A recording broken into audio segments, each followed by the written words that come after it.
কিছুদিন ধরে না আমাদের এখানে প্রচণ্ড গরম পড়েছে।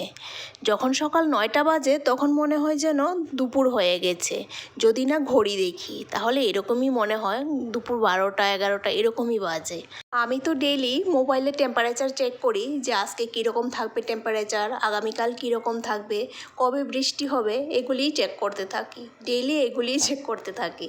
সত্যি গরমটা না আর সহ্য হচ্ছে না। বৃষ্টির জন্য অপেক্ষায় আছি কবে যে বৃষ্টি হবে। তবে ওয়েদারে যে দেখলাম যে আগামী 2 দিন বৃষ্টি হওয়ার সম্ভাবনা আছে, মানে আগামীকাল তারপর পরশু 2 দিন বৃষ্টি হওয়ার সম্ভাবনা আছে। তবে হলেই চলে আর কি, বৃষ্টি হলে যদি একটু ওয়েদারটা ঠান্ডা হয়।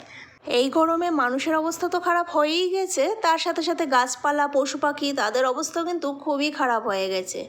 বাইরে যে সমস্ত গাছপালা আছে তাদের অবস্থা তো খারাপই, মানে একদম পুড়ে গেছে, হলুদ হয়ে গেছে।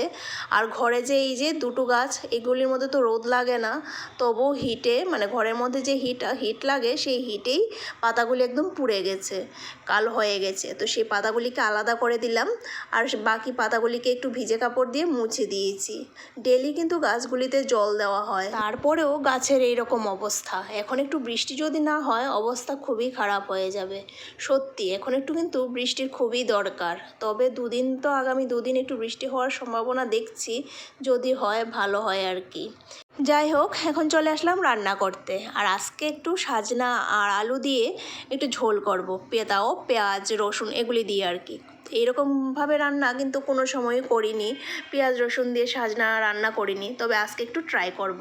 আমাদের যে বাড়ির মালিক আন্টি, উনি এইভাবেই সজনে ডাঁটা রান্না করেন পেঁয়াজ রসুন দিয়ে, তো ওনার থেকেই শুনিয়েছিলাম আর কি। তো আমিও ভাবলাম যে আজকের আমি এইভাবেই রান্না করি। আমি তবে সজনের সাথে একটু আলু দিয়েছি, উনি কিন্তু আলুও দেননি। আর এই সজনেটা কিন্তু উনিই দিয়েছেন ওনাদের গাছ থেকে আর কি, ওনাদের নিচে গাছ আছে, তো ওনাদের গাছ থেকেই দিয়েছিলেন। তো এইভাবেই পেঁয়াজ রসুন দিয়ে আজকে রান্না করলাম। সব সময় তো একরকমভাবে করি, আজকে একটু ভিন্নভাবে ট্রাই করলাম আর কি, দেখি কীরকম লাগে। যাই হোক, রান্নাবান্না তো কমপ্লিট। আর এই গরমের মধ্যে মনে হয় যেন একটা বড় কাজ কমপ্লিট হয়ে গেছে।